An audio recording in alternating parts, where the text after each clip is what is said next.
We're getting started? Yeah, introduce yourself. Okay.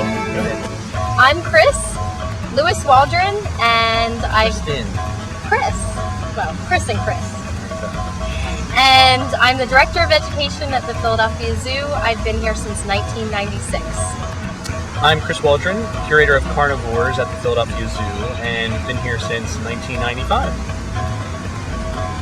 I got the opportunity to see African wildlife very up close and personal, working with researchers that have the ability to basically handle a lot of animals, do tracking, radio collaring, that sort of thing.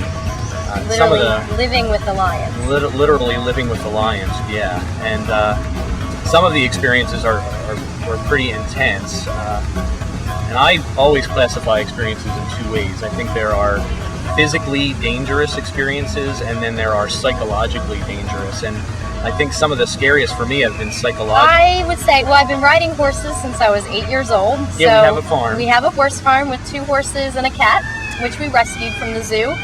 And I would say probably some of the most dangerous things that I've experienced in my life is around horses, concussions, and actually he has a broken finger as a result of my thoroughbred. Thank you. This is Ruby. Ruby is a Chilean rose-hair tarantula. And obviously we work with a variety of animals here at the Philadelphia Zoo. This is a species that obviously is poisonous. So if you came across this animal in the wild in Chile, you certainly want to keep your distance. They have a bite, we always say equivalent of about a bee sting, but if you're allergic to bee stings, which I'm not, that could be dangerous. And they obviously have these hairs that are very unique. Sometimes people will have an allergic reaction to their hairs, but Ruby here is an incredible animal. It's amazing to get this up close to animals like this. Oh, you're okay with that. Yeah, you didn't know if I'm allergic to bee stings. It's fine. I know you're not allergic to bee stings, so she's hanging on to you there. So this little girl is part of our teaching collection, which Kristen works pretty exclusively with. She, as the Director of Education, she's in charge of an entirely different aspect of the Philadelphia Zoo's programming, which includes a lot of outreach and in-zoo, all sorts of teaching.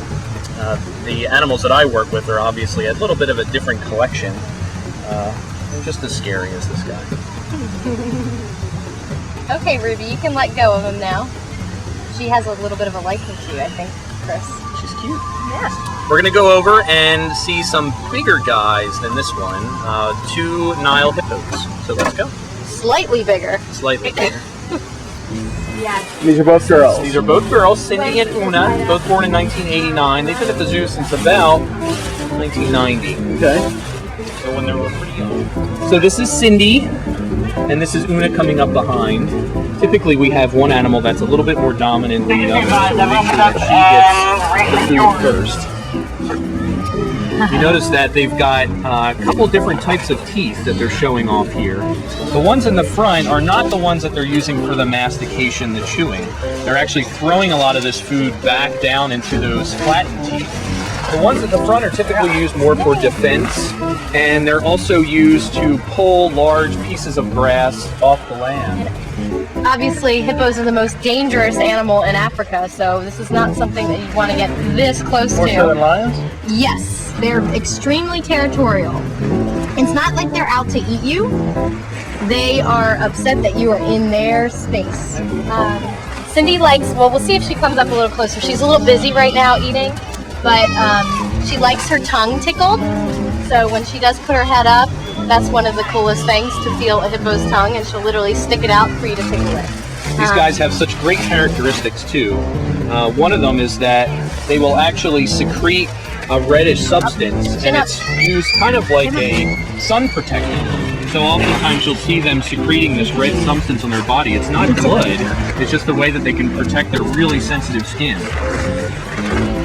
Yeah, that's one of those myths that everybody always thinks that they're sweating blood. Come here, Cindy. However, I would say though that, Come here, Cindy. as with a lot of species in Africa, most of them, they're not going to want to get close to you. So if they know you're coming, they're typically going to want to move in the other direction. See how Una, ooh, hello girl. See this shows you a little, that's a little temper tantrum. That shows you what they're capable of. And that's how she feels. All right, Cindy. Bye. Bye, girls. That is what we like to call wildlife with the Waldrons. Wildlife with the Waldrons, right.